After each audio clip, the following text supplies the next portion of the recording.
The village was quiet that summer. Days were hot, nights were cool, and the fields of golden corn stood tall under the moonlight. It was a peaceful place where people lived simple lives.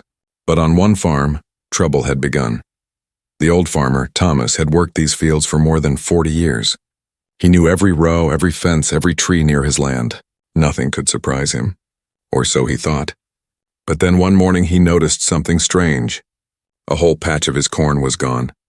The stalks were bent, the husks were torn, and not a single piece was left behind. Thomas scratched his head.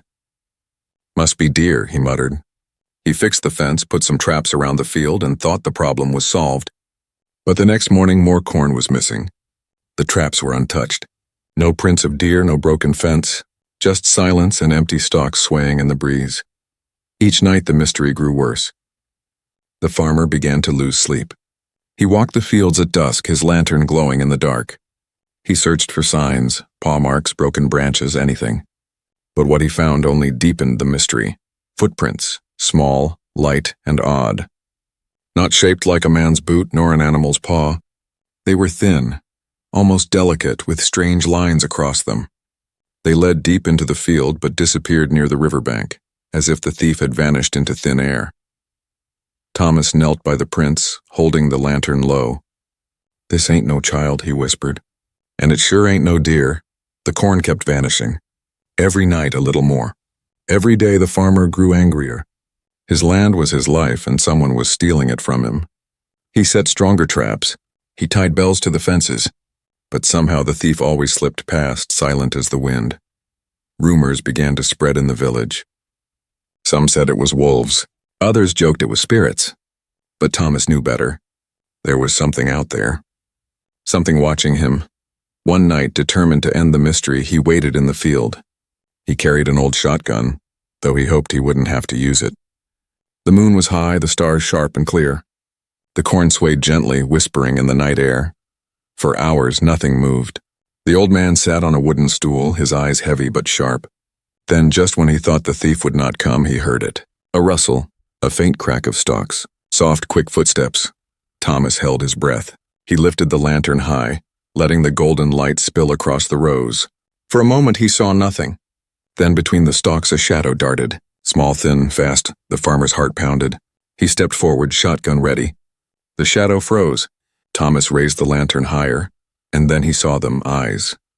Large, glowing faintly in the darkness. Not the eyes of a raccoon, not the eyes of a deer. They were round and strange, shining like silver under the moon. The figure stood still, holding 2 ears of corn in its hands. Thomas's hand trembled. It looked like a child, but not like any child he had ever seen. The skin was pale, almost glowing. The face was narrow, the arms thin. Clothes, none that he recognized. It was no beggar's child, no traveler's orphan. The creature stared at him, frozen. Then, like a frightened rabbit, it vanished into the rows, quick and silent. The corn rustled, and it was gone. The farmer stood alone, his lantern swinging. His shotgun lowered. He had no words. His mind raced. What in God's name was that? He muttered. The next morning, more corn was gone. But Thomas could no longer tell himself it was deer or wolves. He knew. Something else had come to his farm. Something not from this village, not from this world, and it was hungry. He sat on his porch that day, staring at the fields. The sun was bright, the birds were singing, but he felt no peace. He felt watched. He felt that in the tall corn something waited for night, something small, fragile but strange. Thomas was an old man, but he was not afraid of hard truths. Whatever that creature was, it would return, and when it did, he would be ready. The hooks were set, the mystery alive. Soon the farmer and the thief would meet again, but this time there would be no escape. The next night came quickly. The old farmer, Thomas, had not slept well since the strange meeting in the cornfield. Each time he closed his eyes, he saw those glowing silver eyes staring back at him.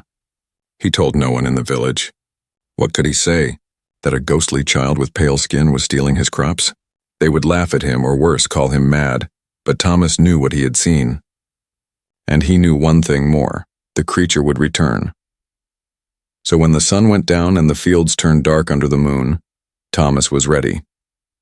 He sat again with his lantern, but this time he kept the flame low. He did not want to scare it away too soon. He wanted to watch. He wanted answers. The night air was cool. Crickets sang their endless song.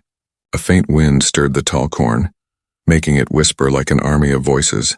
Thomas sat very still, his shotgun across his knees, his eyes fixed on the rows. Hours passed. Nothing.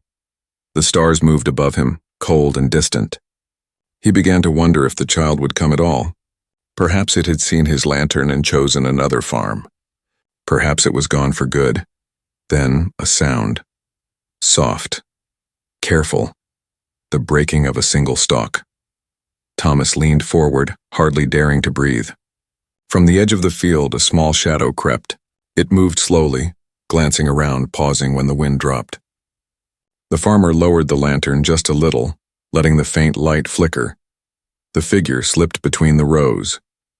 Small hands reached out, pulling corn gently from the stalks. No rush, no panic, just quiet stealing. Thomas's heart pounded. He had seen many things in his long life, storms, wolves, even thieves from the village, but nothing like this. The child looked human and not human at the same time. The face was too narrow, the skin too smooth, the eyes far too large. Its movements were strange, too graceful, like water flowing through the stalks. The old man wanted to stand, to call out, to demand answers. But he stopped himself. Something told him not to. Something in the way the creature moved. It was not cruel. It was not dangerous. It was only hungry. So Thomas stayed hidden in the shadows and simply watched. The child tore the husk from a cob, held it close, and took quick bites, raw and sweet. Juice ran down its chin. It ate like someone who had not seen food in days. The farmer felt a twist in his chest. This was no wild animal. This was no thief with evil in its heart. This was just a lost child trying to live. The lantern flickered. The shadow froze. Those silver eyes turned suddenly toward him. For a long moment, man and creature stared across the rows of corn. The child's chest rose and fell quickly like a rabbit ready to bolt. Thomas slowly lowered the lantern, hiding the light. He did not move, did not reach for his gun.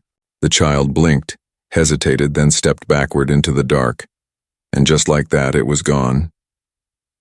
The farmer sat in silence, his heart heavy. He should have chased it, should have caught it, should have shouted. But instead, he had done nothing. Something inside him, something deep and old, had stopped him. He thought of all the children he had seen in the village over the years, laughing and running through the dirt roads. He thought of his own son, long grown and gone to the city. He thought of how small, how scared, how lonely the creature's eyes had looked. That night, Thomas did not sleep at all. He sat on his porch, staring at the stars, wondering where such a child could come from. The sky was endless. The stars were many. Could it be from there? From the black space above where only God and angels were meant to live? Morning came, bright and warm, but Thomas felt no peace. He walked his field, seeing the damage once more. Stalks broken, husks scattered, cobs missing. Yet he did not curse this time. He did not blame. Instead, he whispered, "You'll be back. I know you will." And deep down, he also knew he would be waiting, not with anger, but with questions. The strange footprints appeared again near the riverbank, small, light, fading into nothing. The villagers still joked, still gave their foolish guesses about wolves or ghosts. But Thomas kept silent. This was his secret now, his burden, and perhaps his chance. For in the tall rows of corn under the wide sky, he was no longer just a farmer guarding his field. He was a watcher, a witness to something rare, something strange, something that did not belong to earth. And though he would not admit it even to himself, a part of him was no longer afraid. A part of him was curious. A part of him wanted the child to return, because Thomas had seen the hunger in those eyes, not just for food, but for something more. And he wondered if maybe, just maybe, the child was watching him too. The third night was different. Thomas was not just curious now. He was restless, almost angry, but also unsettled. He had seen too much, felt too much to simply ignore what was happening. This was his land. This was his food. And whoever or whatever kept stealing from him needed to face him. The old farmer prepared carefully. He fixed the lantern, loaded his shotgun, and sat on the porch for a long time as the sun went down. His wrinkled hands trembled slightly as he polished the wooden stock. He told himself he was ready to scare the thief, ready to end this mystery once and for all. The moon rose, silver and cold. The cornfields glowed faintly under the pale light. Once again, the night came alive with the whispers of crickets. And once again Thomas walked into the rows, carrying his lantern in one hand, the gun in the other. He did not wait long. From the corner of his eye, he saw a movement. Quick, soft, careful. The corn shifted. A shadow darted, small and fast. Thomas's heart raced, but his jaw tightened. This time he would not sit quietly. He lifted the lantern high, the flame blazing. "I know you're there," he shouted. His voice cracked across the field. "Come out now!" The shadow froze. The corn husks rattled. Slowly, a small figure stepped forward. It was her, the strange child, pale as the moon, with eyes glowing faintly like polished metal. She clutched 2 ears of corn to her chest as if they were treasure. For a moment, neither moved. The old farmer's hands shook, his shotgun pointed low but ready. The child's eyes were wide, reflecting the lantern's light. She looked like a rabbit caught in a snare, trembling, waiting for the strike. "Why?" Thomas demanded, his voice rough. "Why are you stealing from me?" The child did not answer. She only stared, breathing quickly. Her chest rose and fell, her hands tight around the corn. "Speak," the farmer barked.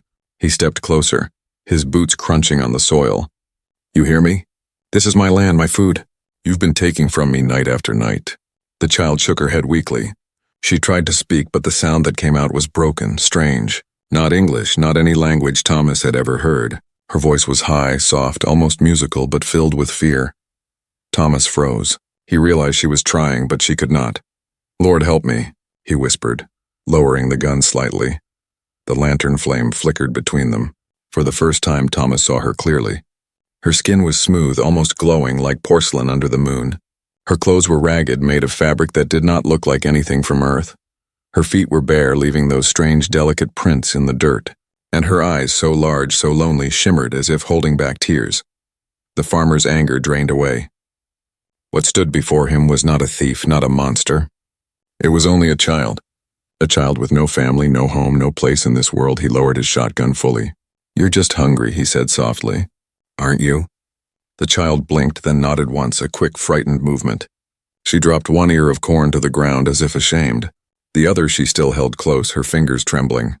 Thomas sighed deeply. He looked at the rows of his field, endless corn stretching far into the dark. He could spare a few cobs, but that was not the problem. The problem was what this child was and where she had come from. He stepped closer, moving slowly so as not to scare her. "You've got no one, do you?" he asked quietly. "No family? No home?" The child tilted her head, not fully understanding the words, but in her eyes Thomas saw the answer. The farmer's chest ached.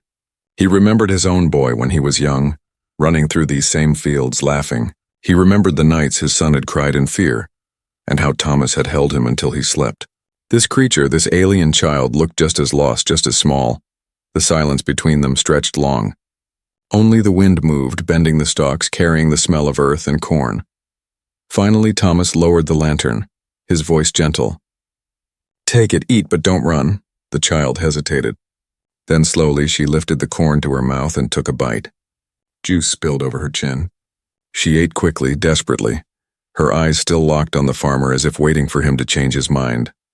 But Thomas did not. He only watched, his expression caught between sorrow and wonder. When the child finished, she wiped her face with the back of her thin arm. For the first time she made a sound that was almost like a word, a soft murmur, strange but clear, like the Ank. Thomas's eyes widened. She was trying to speak his tongue, trying to thank him. The old man swallowed hard. He had not expected this. He had not expected his anger to melt into something else, something closer to pity, even care. The child took a step back, as if ready to vanish again. Thomas raised his hand quickly. "Wait," he said. His voice was firm but gentle. "I won't hurt you. Not if you don't hurt me." The child paused. Her silver eyes blinked. She did not run. For the first time, the farmer and the alien child stood not as hunter and thief, but as two souls who saw each other. And in that quiet moment, Thomas understood. This was only the beginning. The days that followed were strange for Thomas. For the first time in many years, the old farmer did not think only about his crops, his fences, or his tools. His mind was full of questions about the pale child with silver eyes. She had come again, quiet as the wind, small as a shadow. But this time Thomas had not chased her. Instead, he had stood still, letting her take what she needed. And she had not run so quickly. She had looked at him, cautious but curious, as if wondering if she could trust him. On the third evening, Thomas made a choice. He left some corn on the porch before nightfall.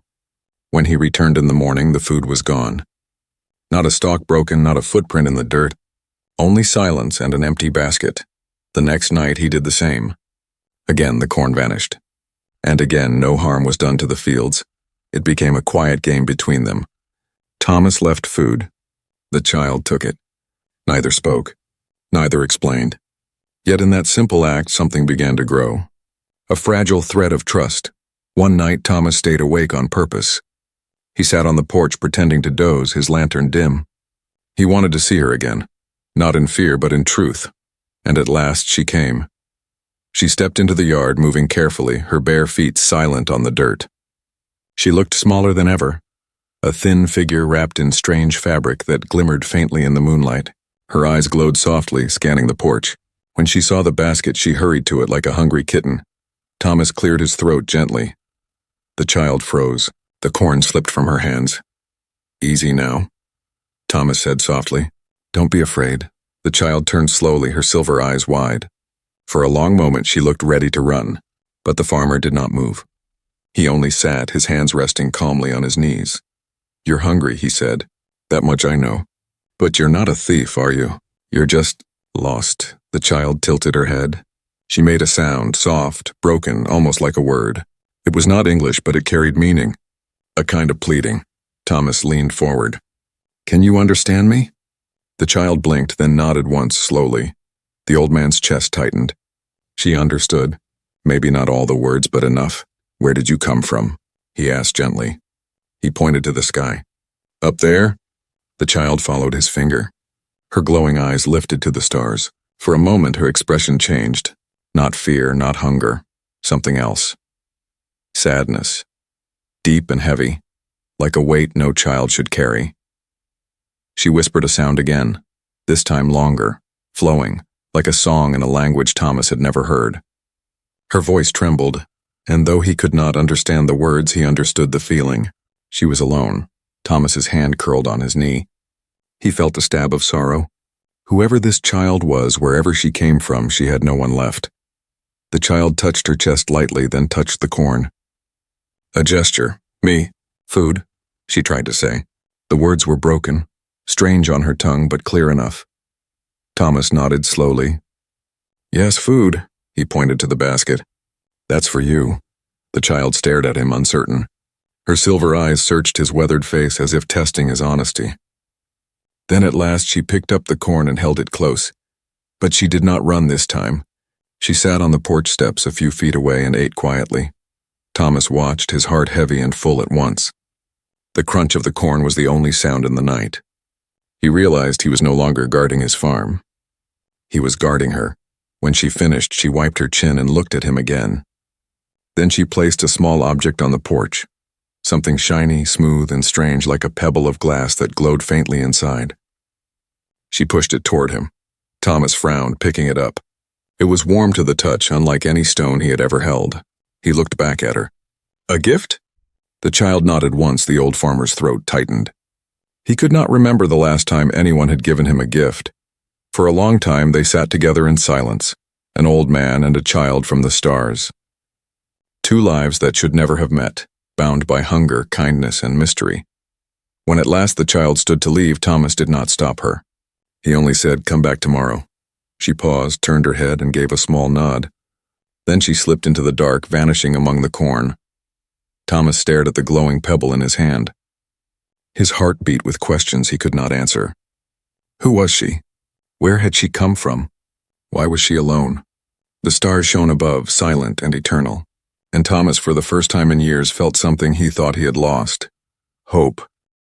The days turned into a quiet rhythm. Each evening, when the sun sank low and the stars began to shine, Thomas found himself waiting. He no longer carried his shotgun into the fields. Instead, he carried a basket, cornbread, sometimes even a little milk, and each night the child came. At first, she was shy and careful, always ready to run. But little by little, she stayed longer. She ate near him, watching him with those silver eyes that reflected the lantern light. And Thomas, an old man who thought his life was nearly finished, found himself speaking to her.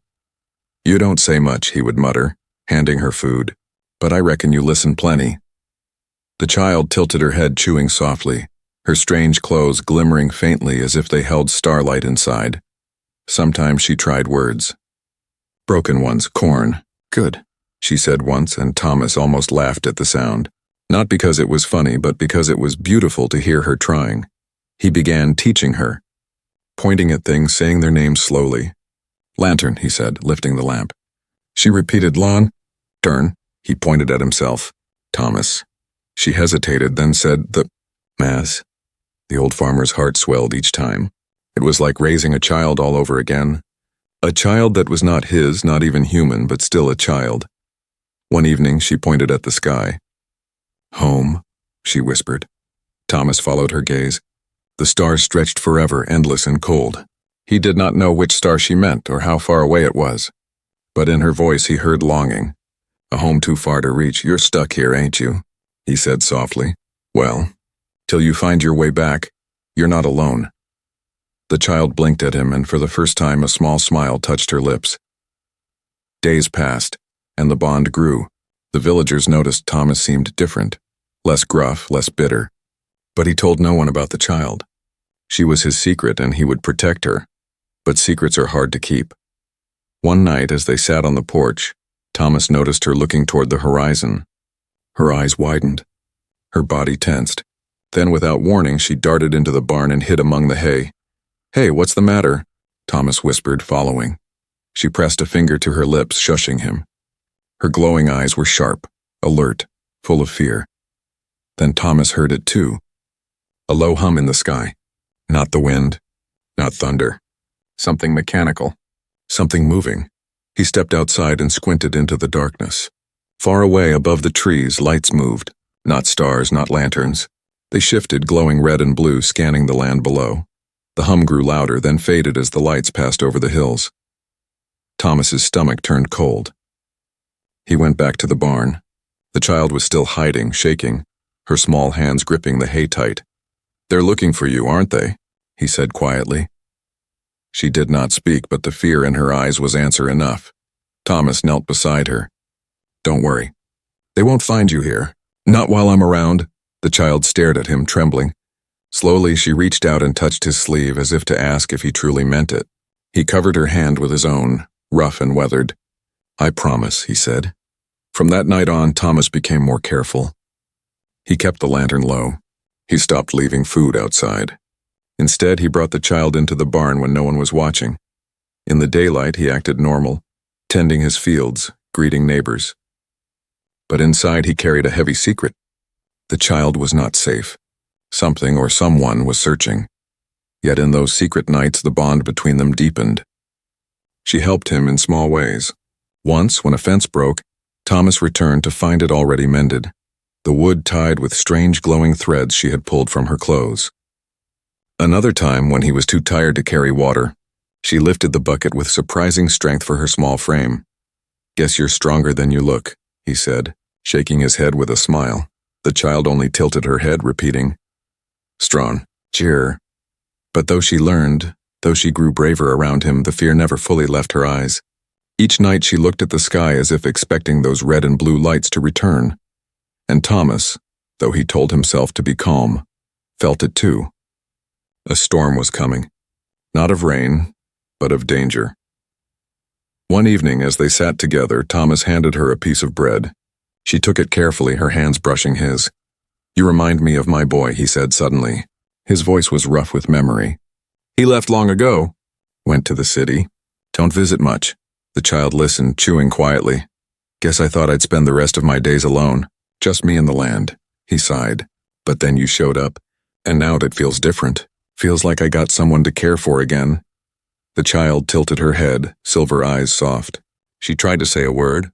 "But there?" Thomas froze. His eyes stung. Slowly he nodded. "Aye. Something like that." The bond was no longer secret in his heart. It was real, strong, dangerous maybe, but worth every risk, because in that lonely farm, an old man and a child from the stars had found each other.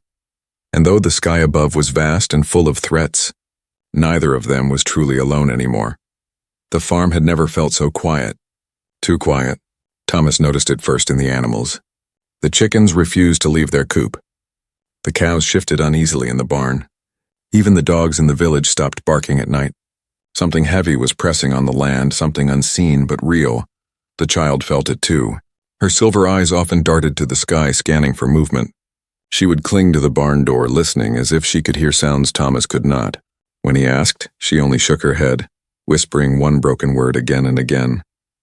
Hunters. Thomas didn't need more explanation. Whoever had left her stranded here was now coming back, and they weren't coming to help. That evening, the hum returned. Low, steady, unnatural. The sound rolled across the hills, deeper than thunder, sharper than the wind. Thomas stepped out of the house, lantern in hand, and looked to the sky. There they were. Lights. Dozens of them, moving in formation. Not like stars, not like planes. They shifted with eerie precision, scanning the ground with thin beams of blue. Each time the light swept near the farm, the child shivered and hid deeper in the shadows. Thomas's throat tightened. He had promised to keep her safe, but now the sky itself seemed against him. Into the barn, he whispered, grabbing her small hand. Come on, quick, they ran together. He shut the heavy doors and pulled hay across the cracks to hide the light inside. The child crouched low, trembling. Thomas knelt beside her. His rough hand touched her thin shoulder. They won't take you, he said, his voice steady though his chest pounded. Not while I stand. The child looked at him with wide, fearful eyes. Slowly she whispered another broken word. Stay. I'll stay, Thomas promised. Right here. Hours passed as the light swept over the land. The hum grew louder, then softer, as if searching. Thomas peeked through a small crack in the barn wall. He saw shadows moving on the ground outside, not animals, not men. Tall figures, strange and thin, walking across his fields with machines that glowed red. Every step they took made his stomach sink deeper. They were hunting, and they were close. Thomas gripped his shotgun tighter, though a voice in his mind mocked him. What good is an old gun against things from the stars? But he ignored it. He had faced storms, wolves, and thieves in his long life. He would face this too. Suddenly, a beam of light swept across the barn. The wood glowed blue for an instant. The child whimpered softly, pressing her face into Thomas's sleeve. He held her close. Shh, quiet now. The beam lingered, then moved on. But the footsteps outside grew nearer. Thomas's heart hammered. He could hear them now, voices. Low, mechanical, filled with static. He did not understand the words, but the tone was sharp, commanding. They were speaking to each other, searching. The barn door rattled. Someone or something was pulling at it. Thomas stood quickly, raising his shotgun. His lantern flickered on the wall, throwing long shadows. You'll not have her, he muttered under his breath. The door creaked but held. After a moment, the rattling stopped. Footsteps moved away. The farmer exhaled slowly. Sweat ran down his forehead. He lowered the shotgun, his arms heavy. The child crawled out from the hay, her eyes shining in the dim light. She touched his hand gently, her small voice breaking the silence. Safe? Thomas forced a smile. For now, but deep inside he knew the truth. This was not the end. It was only the beginning. The next morning the fields were torn. Strange marks scorched the earth, circles of black where the grass had been burned. The neighbors whispered about strange lights in the sky. Some said it was soldiers training, others spoke of spirits. Thomas said nothing. He worked his fields as usual, though his eyes never stopped scanning the horizon. That night the child stayed close. She would not leave his side. When he tried to sit on the porch, she sat too. When he walked the barn, she followed, silent and alert. It was as if she knew the hunters would return, and soon. And Thomas, though weary, felt a new fire in his chest. He had lived a long, quiet life. But now something greater had found him. Something worth protecting, worth fighting for. He was only a farmer. But he was also human. And humans, when pushed, stood their ground. He looked at the child who leaned against him, her glowing eyes tired but full of trust. They'll come again, he whispered. But we'll be ready. Above them, the night sky stretched wide and endless. Somewhere beyond those stars, hunters were moving. But in one small corner of earth, an old man and a lost child waited. Together. And when the threat arrived again, they would face it side by side. The sky returned, darker and heavier than before. Thomas knew this night would not pass quietly. The hunters would come again, and this time they would not just search. They would take. The child clung to his sleeve as the humming began, low, sharp, rising from the horizon like a storm. The barn shuddered faintly as beams of blue swept across the fields. Dogs in the village barked once, then fell silent, as if the whole world was holding its breath. Thomas tightened his grip on the shotgun. His hands trembled, but his eyes were firm. "Stay behind me," he whispered. The child's voice cracked a single word. "No." Thomas looked down at her, surprised. For the first time, her eyes did not show fear alone. They showed fire. But he shook his head. "You're just a child. Let me handle this." The hum grew louder. Lights glided over the fields, circling. Shadows moved between the stalks. Figures, tall, thin, unnatural, closed in on the farm. And then they were there, at the barn. The doors burst open with a violent crash. Cold blue light poured in, washing over the hay, the wood, the dust. The hunters stepped inside. Their armor glowed faintly, their faces hidden behind masks of glass. Machines hummed in their hands, alive with red sparks. Thomas stood his ground. The shotgun pointed forward. His lantern swayed beside him. The child crouched behind, clutching his coat. One of the hunters spoke in that harsh, broken tongue, metallic and sharp. Though Thomas did not understand the words, the meaning was clear. They wanted the child. Thomas spat on the dirt. "You'll not have her." The hunters paused, as if confused. Then one stepped forward, raising its weapon. The old farmer raised his shotgun. His voice thundered louder than the hum of their machines. "I said you'll not have her. Not while I breathe." The barn shook with silence. The hunters studied him, their heads tilting. They were taller, stronger, armed with tools he could not understand. Yet before them stood a single man, weathered and old, refusing to move. The child rose from the hay, her silver eyes blazing. She stepped beside Thomas, gripping his arm. For the first time she spoke clearly, her voice trembling but strong. "Father, stay." The word echoed through the barn. Thomas's chest swelled. Whatever happened now, he would not let them win. He took a step forward. His lantern light burned against the blue glow. "Go on then," he growled. "Take your shot. But know this, you won't take her without going through me first." The hunters hesitated. For the first time they seemed unsure. Perhaps they expected fear. Perhaps they expected surrender. But instead they found defiance. The silence stretched. Then, one by one, the hunters lowered their weapons. Their lights dimmed. A sharp signal rang out, and like shadows dissolving in mist, they turned. Without a word, they left the barn, fading back into the night. The hum grew softer. The lights lifted into the sky, then vanished among the stars. The barn fell quiet. Only the soft sound of the child's breathing filled the air. Thomas lowered his shotgun, his arms heavy, his knees weak. He sank onto a stool, his chest heaving. "They're gone," he whispered. "For now." The child looked at him with wide eyes, shining not with fear, but with awe. She touched his hand gently. "Strong," she said. Thomas let out a shaky laugh. "Strong, huh? Old fool, more like." But his eyes softened. "Still, maybe being a fool is what makes us human." The child tilted her head, not understanding fully. But she smiled. For the first time, a real smile. Days passed. The hunters did not return. The fields healed. The village carried on, never knowing what had truly happened in the old farmer's barn. But Thomas knew. And the child knew.